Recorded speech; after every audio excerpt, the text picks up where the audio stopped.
Tengok ni guys, Jayco J5 dah open for booking di Malaysia. Ini SUV segmen B dengan styling premium, nampak macam mini Range Rover dan dia ada ciri-ciri yang jarang nampak dalam kelas ni. Let's check it out. Harga dia sekarang estimated RM120,000, tapi style biasa Jayco ni nanti launch confirm lagi rendah. Styling dia dekat depan memang nampaklah ini adik kecil kepada Jayco J7 yang sangat-sangat popular di Malaysia. Rim dia saiz 18 inci dengan design multi-spoke dual tone, yang ni aku suka. Tapi tayar budget Chow Yang dengan the missing front fog lamps, tak minat lah.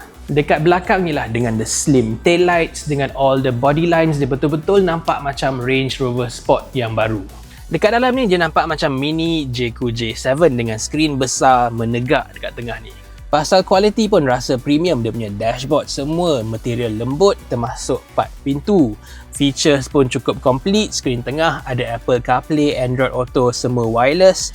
Tengah ni ada wireless charger 50 watt dengan dedicated ventilation, ada full customizable ambient lighting dan ada karaoke function lagi. Dekat atas pula J5 ni ada the biggest glass roof in the class. Yang ni tak boleh buka lah, tapi at least dia ada powered sunshade.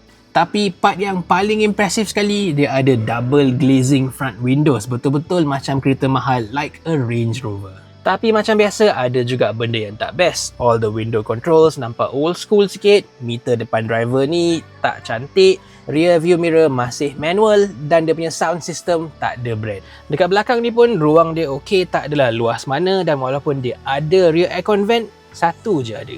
Tapi apa yang aku suka, kerusi ni dia set tinggi, kaca belakang besar, boleh turun full. Sekali dengan sunroof ni, visibility dekat belakang memang bagus.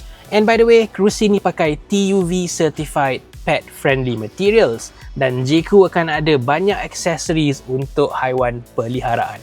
As for safety, semua pun complete dengan full ADAS. Dekat belakang, of course, dia ada power boot dan ruang dia pun cukup besar. 480 liter paling besar dalam kelas dia. On to the engine, Jayco J5 ni pakai 1.5 liter 4-cylinder turbocharged engine dengan 147 PS, 210 Nm torque.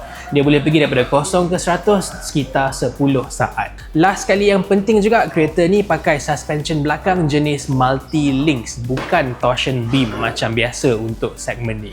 Maknanya kedua-dua handling and comfort will be better than the standard SUV yang pakai torsion beam. So ini dia guys, Jayco J5 now open for booking in Malaysia. Best ke tak best? Tulis kat bawah.